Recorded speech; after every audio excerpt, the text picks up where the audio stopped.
If you are given 10 million naira to stay in Nigeria or a visa to South Africa, which one will you choose? What am I doing in Nigeria? 10 million naira is a whole lot. I would leave this Nigeria. That's with joy in my heart. I will leave Nigeria. A visa to South Africa. Why? I can't continue in Nigeria. I'm tired of Nigeria. To South Africa and go and hustle and make more money and come back to Nigeria. So there is money in South Africa. Yeah, there's money there. I would like South Africa. So what's happening in South Africa? Better than Nigeria. Visa to South Africa. Why? Nigeria is not more good anymore. Nobody is enjoying. Even if you have 10 million, they cannot use it for anything. It's Serena, I'm from Uganda. My name is Emmeline from Uganda. It's Linda. It's Maria. If you're about to choose to live and work between South Africa and Nigeria, which country do you pick? I would choose South Africa. Prefer South Africa. Well, same, South Africa. South Africa, why South Africa? Well, for me, I've been hearing a lot about South Africa and all good, everything is okay. And Nigeria, not so sure. So, not so sure. Yeah. But do you know Nigeria? Yeah, I do. What do you know about Nigeria? It's in West Africa. I would reckon South Africa because I think it has more money than Nigeria. I think. You think, have you ever traveled to South Africa? No, I've not. How did you know if South Africa has more money than Nigeria? I've seen people like Zari and I've forgotten their name, but those people have money and they were there for some time. So that's why I chose South Africa. South Africa because it's the most developed country in Africa, and depending on the course I'm doing, I feel I would get much better opportunities in my line of work. It has much better technology compared to any other country. Okay, can you name a city in South Africa? Johannesburg. Johannesburg. Wow. Watch this video. Let's go. If you were not a Kenyan, which other country in Africa would you like to be from? In Africa? Yeah. Hey, South Africa. Why South Africa? I mean, where? Well, I don't know. I just love South Africa. You just love South Africa. So you like Kenya. Which country would you be proud to be from? South Africa. South Africa? Why South Africa? This infrastructure. Okay. They have very good infrastructure. Okay. Yeah, African country, apart from Kenya, which country would you be proud to be from? South Africa. Why South Africa? I'm a piano. You know, I'm a dancer, you know. Give us freestyle. I'm a piano. Give us freestyle. I'm thinking, which one? South Africa. South Africa. Why South Africa? I don't have a reason. You need to have a reason. Why South Africa? I can say it. You just like South Africa. Who would you choose apart from South Kenya? Africa. Why South Africa? Because they are ahead of us in terms of technology, currency. Okay. Yeah, I guess they are better off somehow. All right. That's cool. So the Ghanaians who come from South Africa are now crying in Ghana that they want to go back to South Africa. Now, according to this man is saying that the hard leadership in Ghana, if you have the chance, you go back to South Africa. Even though students, they are rubbish in South Africa, this to tell you how useless Ghana can be. People remember I come here to make a video that I think 3 days ago, that these people that Ghanaians have went to South Africa to bring, just give them 1 month or 2 months. It's not after. This is just a week that Ghanaians have went to South Africa to bring Ghanaians, doing propaganda, sharing food for them. And I know where this is going to end, because at the end of the day, if you're not a Ghanaian, you never understand. What they were giving them to airport cannot solve their problem. So this guy is saying that if he have the chance to go back to South Africa, he will go back to South Africa because the hard leadership in Ghana cannot stay there. Now, I told you people that the Ghanaians who went back to Ghana, and there are those Ghanaians who are homeless in South Africa. The problem is this. Is it those ones that say that, yeah, come back home. There are those Ghanaians who are in Ghana who are jobless, have nothing doing. So they are encouraging these people to come back home so that they'll come and join them in Ghana so that they will be misbehaving. Almost 80% or 95% of the people that are from South Africa to Ghana, they'll regret with that time. Just wait. Give them to one time. It's just a matter of time. Now they are coming one by one. I come out to say this. It's not after 1 month. It's not after 2 weeks. It's not after 3 weeks. This is just a week when these Ghanaians arrive in Ghana. They are coming out one by one. Look, saying that they have regret threat of coming to Ghana, and if they have the chance, they'll go back again. Meaning that those people are saying that some of them start selling their property, maybe that they have, or they are trying to find a way to go back there. This small Ghana with this small population, Ghanaians cannot able to handle themselves. They are running out of Ghana all the time, running away like chicken. Meanwhile, they will come out and be telling Nigerians, oh, Ghana have went to South Africa to bring its people. Ghanaians care about his citizens. It's the same citizens are coming out saying that they can. Look, this is just a week that some people are complaining that they wish they should have remained in South Africa, and if they have the chance to go back, they will go. It's just a week. Oh, wait, 1 month, 2 months. Those people know hunger is going to kill them in Ghana. That is where they will bring their frustration, telling government that they want to go back. I saw one Ghana boy in South Africa was saying that even though if it is death, he is ready to die in South Africa, and he will never go back to Ghana. And a lot of Ghana will see this guy, maybe this guy don't have sense. They are the people who are ready to sacrifice themselves to do what? To hustle for themselves. There's not any place that I'll say that it's easier for you to make your money. And this is what I'm saying, just 300 Ghanaians. Do you know how many Ghanaians in South Africa? And if 300 people go back to Ghana, do you know how many million remain in South Africa? Those people will never move, no matter be the condition, because they comments, they are talking tough, but we as Nigerians are not scared of them. Yeah. Nigerians are here to stay in KwaZulu-Natal. This is our Nigerian homeland now. Yeah. What needs to happen to East London is all that land must be managed by us Nigerians, the rightful owners of Eastern Cape. We need to bring more Nigerians to come live here, like over hundreds of thousands people. This will be the way Africa unites. 4 countries that has banned Nigerians this week. Number 1 is UK, US, Canada, and UAE. Number 5 is Qatar. They say that Qatar will soon ban it. In fact, they are on the move to ban Nigerians because of the autist activities our people are operating in Qatar. Okay, now let's just talk. I want to ask, why are these people, why are these countries banning us? Is it because of the high rate of Japa syndrome or a rising case of crimes and misconduct by our people in abroad or in this country? What do you think might be the reason behind this increasing stringent visa policy against us in this country? Even though like US and UK visa ban are not only for Nigerians, they just upgraded their immigration policy. But what of UAE, Dubai? They literally said Nigerians from age 18 to 45. Canada. Like, what could be the reason? Is it because of our bad attitude in abroad? Or they just have normal hatred on us because of we are Nigerians? You can tell me your opinion at the comment section, but please, my people, if you not travel abroad, respect yourself and respect the rule of law. We know we don't get this rule of law in this country, but in as much as I don't enter airport, drop your bad character and your attitude here. Facts need to be said. Some of our bad character abroad is not commendable. Go operate a salon back in Ghana. Small businesses are for South Africans. Take a look. We're taking back the informal market. Full control of the informal market as South Africans. We are saying it's time for us as Africans to build this continent. We are saying you need to go back to Ghana and do the same, fix your country.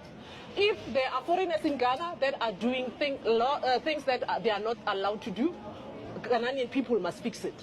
You are the largest producer of gold, but Ghanaians are here doing nails and hair business. We do understand that South Africans, just like every other country, right, they do have laws, isn't it? Now, there are laws that protect the retailing business. I know a lot of you are going to get angry. You know, many of you are going to say, oh, they're being xenophobic or they're being Afrophobic. And you always be like, oh, why are they attacking only the black people? They never attack the whites. These blacks are just there to live, you know, to hustle and stuff like that. But no. South Africa equally has laws. Now, there is a law that backs, there's a trade law that actually backs the South African locals. Now, under the Immigration Act 13 of 2002, foreigners can wholly own and operate a business in South Africa, but they must secure a business visa, invest a minimum of 5 million South African rand, which is approximately $275,000. Now, if we were to convert 5 million South African rand to Ghana cedis, it's going to be giving you approximately 3,500,343 Ghana cedis, right? So that is the amount of money you need to have before you can get into business in South Africa. But do not forget that the most important one is obtaining a business visa. Now, many of these people do not have that. Now, let's convert to Naira as well. So 5 million South African rand converted to Nigerian naira is approximately 419,127,950 Nigerian naira. Now, to be honest, what would I be doing in South Africa if I were to have such an amount of money? That's close to 500 million. Are you understanding? Which means that if your business is not up to, if your capital, capital is not up to 500 million, it means whatever business you're doing in South Africa is illegal. Are you getting it? Right? Now, this way, you just have to return back to your country, baby. Trust you me. Anyways, before you be like, oh, why are you not talking about Cameroon and stuff? Now, we're going to be comparing, we're going to be converting 5 million South African rand to CFA. I mean, that's our own currency. We're using the CFA, isn't it? The West African franc. Now, for us to convert 5 million South African rand to West African franc, we're going to be looking at 172,475,150 West African franc. Jesus Christ. Now, at this point, if I were to have such an amount of money, I'm not going to go to South Africa. I'm not going there to set up a business any, no. I'll definitely go for vacation. I'm going to go there for a visit, a short stay, and I come back home. But I'm going to use 100. What will I do with that money? Probably get into real estate, honey, or maybe get into agriculture, into farming, into poultry. But bro, that's a did you hear that amount? 172 million. Nah. Let's not even just go there. Anyways, now, like I said, she is just acting within their right. It's her right as a South African local, you see. Because when you open these businesses, do not forget that you're making life difficult for these people. They're equally going to ensure that at least 60% of their staffs are South African citizens or permanent residents. Now, did you hear that? Now, this is where the problem is coming from, because some of these business owners, right, they could actually have 5 million South African rand, but if you take a look at their employees, how many of them actually do employ South African locals or South African citizens? Very few of them. Now, we're talking about 60% of your staff, which means that if you have 10 employees, six of them has to be South Africans. South African government has been actively drafting new policies and reviewing private member bills aimed at reserving certain small, micro, and medium enterprises exclusively for locals. So salons, mechanic workshops, those petty businesses, those small micro businesses are reserved exclusively, once again, for the locals, for the South African locals. That the National Department of Small Business Development is continuously updating frameworks to protect local township economies. Now, I hope you do see the reason for her actions. I want us to take a look at the rest of the video. I know the second question would be why the Europeans, you guys are not. We don't have Europeans in our townships. We don't have them in the informal market. They are here as potential investors. And if there is an European or a white person that is operating a business in the informal market, we are also going to deal with them decisively. We were engaging Chinese people not so long ago there by China City because they are doing wrong things. So we want potential investors that are going to employ our people when they get here, that are going to, now I see Ghana ladies working here. South Africans are expected to fold their arms and be spectators in their own land, which is an unfair practice. I also don't want that to happen to the Ghana people. We must come to Ghana to build infrastructure like we are doing with MTN, with Standard Bank and FNB and Pick and Pay there in your countries. All those shops or businesses are employing Ghana people, not South Africans in Ghana. So we want the same here. Now you guys, instead of giving us products from Ghana, you want to come and operate a small shop. You want to come and sell in the streets. It's an unfair practice. No country allows that. Let me not even talk about other countries. I'm talking about South Africa. South Africans must run these shops. You must also go run shops in the informal market in your own country. South Africa has DSTV there in Ghana. They've employed qualified, educated Ghanaians. They are contributing to your economy. They are not taking nail businesses. They are not selling on the streets. So we want order in the African continent. We want development in the African continent.